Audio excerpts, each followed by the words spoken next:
Park Seo-joon, Han So-hee na-discover, si Maha Salvador sa Gyeongseong Creature, promo.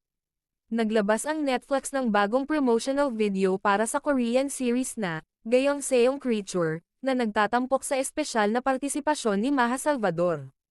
Ang video nakita ang mga aktor ng palabas, sina Park Seo-joon at Han So-hee, na pumasok sa isang silid na may label na, Philippine Creature.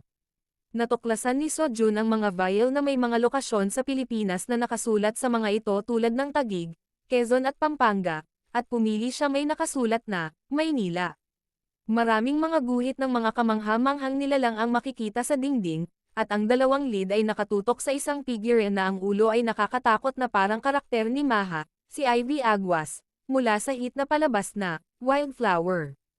Inihambing ni na So-hee at Seo-joon ang larawan sa mga iginuhit ng mukha ni Maha, at ang video cuts kay Maha mismo na nakakulong